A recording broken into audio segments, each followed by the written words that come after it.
ಇನ್ನು ಖಾಸಗಿ ಸಂಸ್ಥೆಯಿಂದ ಎಫ್ಎಸ್ಎಲ್ ರಿಪೋರ್ಟ್ ಬಿಡುಗಡೆ ವಿಚಾರಕ್ಕೆ ಸಂಬಂಧಪಟ್ಟಂತೆ ಸರ್ಕಾರದ ಎಫ್ಎಸ್ಎಲ್ ಮೇಲೆ ಕ್ರಮ ಕೈಗೊಳ್ಳುತ್ತೀವಿ ಅಂತ ಗೃಹ ಸಚಿವ ಡಾಕ್ಟರ್ ಜಿ ಪರಮೇಶ್ವರ್ ಹೇಳಿಕೆ ಕೊಟ್ಟಿದ್ದಾರೆ.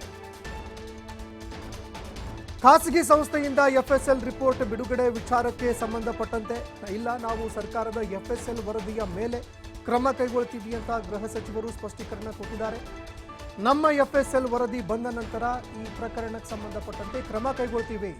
ಖಾಸಗಿಯವರು ಯಾರು, ಅವರಿಗೆ ಎನ್ಒಸಿ ಯಾರು ಕೊಟ್ಟಿದ್ದಾರೆ, ಬಿಜೆಪಿಯವರು ಲ್ಯಾಬ್ಗೆ ಕೊಟ್ಟಿರುವಂತಹ ಫೂಟೇಜ್ ಯಾವುದು ಅಂತ ಪ್ರಿಯಾಂಕ್ ಖರ್ಗೆ ಅವರು ಕೂಡ ಪ್ರಶ್ನೆ ಮಾಡಿದ್ದಾರೆ. ಇನ್ನು ರಾ ಫೂಟೇಜ್ ಏನಾದರೂ ಕೊಟ್ಟಿದ್ರೆ ಇವರಿಗೆ ರಾ ಫೂಟೇಜ್ ಎಲ್ಲಿಂದ ಸಿಕ್ತು ಆ ಪ್ರಶ್ನೆ ಕೂಡ ಹಾಕಿದ್ದಾರೆ. ಬಿಜೆಪಿಗರು ಪಾಕಿಸ್ತಾನ ರಾಯಭಾರಿಗಳು ಅಂತ ಸಚಿವ ತಿಮ್ಮಾಪುರ್ ಆಕ್ರೋಶ ಹೊರಹಾಕಿದ್ದಾರೆ. ಮಂಡ್ಯದಲ್ಲಿ ಪಾಕಿಸ್ತಾನ್ ಜಿಂದಾಬಾದ್ ಅಂದವರು ಯಾರು ಅಂತ ಪ್ರಶ್ನೆ ಮಾಡಿದ್ದಾರೆ. ಬಿಜೆಪಿಗೆ ದೇಶದ ಹಿತಾಸಕ್ತಿಯಲ್ಲೂ ಕೂಡ ರಾಜಕೀಯ ಮಾಡುವಂತಹ ದುರುದ್ದೇಶ ಇದೆ ಅಂತ ಕಾಂಗ್ರೆಸ್ನ ನಾಯಕರು ಕಿಡಿಕಾರಿದ್ದಾರೆ. ಅಲ್ಲಿಂದ ವರದಿ ಬರಬೇಕು, ಅದನ್ನೇ ನಾವು ಹೇಳ್ತಾರೆ. ಸಂಪೂರ್ಣ ವರದಿ ಬಂದ ತಕ್ಷಣ ಕ್ರಮ ತಗೊಳ್ತೀವಿ. ಯಾವ ರೀತಿ ವರದಿ ಬರುತ್ತೋ ಅದರ ಮೇಲೆ ಕ್ರಮ ತಗೊಳ್ತೀವಿ ಅಂತೇಳಿ ನಿನ್ನೆನೂ ಕೂಡ ಕ್ಲಾರಿಫೈ ಮಾಡಿದ್ದೇನೆ. ಇನ್ನೂ ಮುಂದುವರೆದು ಒಂದು ವೇಳೆ ಪಾಸಿಟಿವ್ ಆಗಿ ಬಂದಿದೆ, ಕೂಗಿರೋದು ನಿಜ ಅನ್ನೋದೇ ಆದರೆ ಇಮ್ಮಿಡಿಯೇಟಾಗಿ ಅವ್ರ ಮೇಲೆ ಆ್ಯಕ್ಟ್ ಮಾಡ್ತಾರೆ.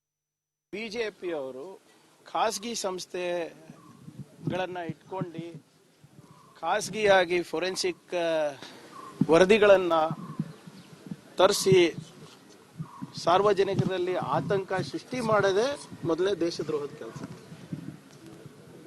ಇದು ಸಾಮಾನ್ಯ ಪ್ರಕರಣ ಅಲ್ಲ. ಒಂದು ದೇಶದ್ರೋಹದ ಘೋಷಣೆ ಕೂಗಿದ್ದಾರೆ ಅಂತ ಹೇಳ್ತಾ ಇದ್ದಾರೆ. ಅದಕ್ಕೆ ಸರ್ಕಾರ ಉತ್ತರ ಕೊಡಬೇಕು.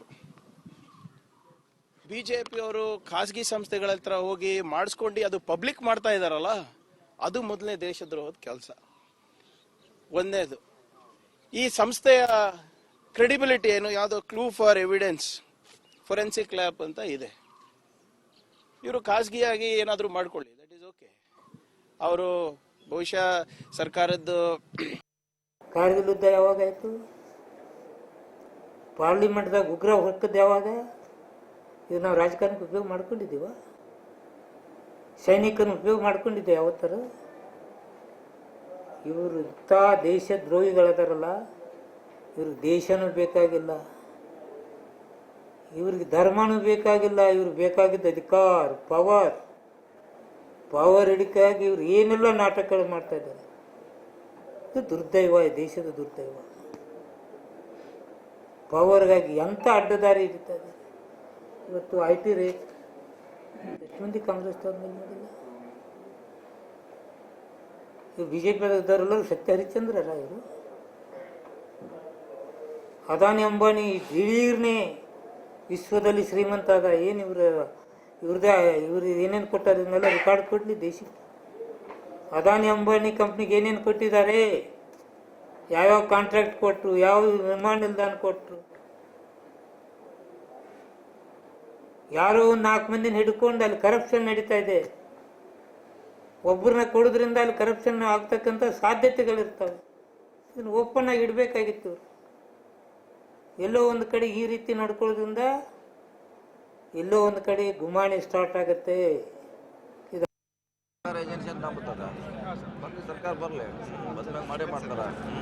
ಅಲ್ಲ, ತಡ ಆಗ್ತಾ ಇದೆ ಅನ್ನೋದು ಆರೋಪ. ತಡ ಆಗ್ತದೆ, ಅದಕ್ಕೆ ನಾವು ಮಾಡ್ಲಿಕ್ಕೆ ಆಗೋಲ್ಲ. ಯಾಕಂದ್ರೆ ಅದರದೇ ಆದ ಟೈಮ್ ತೊಗೊಳ್ತದೆ, ಅದು ಮಾಡ್ಲಿಕ್ಕೆ ಆಗೋಲ್ಲ. ಅದಕ್ಕೆ ವಿಧಿವಿಧಾನಗಳಿದೆ, ಬರ್ತದೆ. ಏನು ಇವತ್ತಿಲ್ಲ ನಾಳೆ ಬರೋ ಮುಂದೆ ಬರ್ತೀವಿ, ಎಲ್ಲಿ ಹೋಗಲ್ಲ. ಬಂದ ಮ್ಯಾಗ ಆಕ್ಷನ್ ತಗೋತಾರೆ, ಪ್ರಶ್ನೆ ಇಲ್ಲ.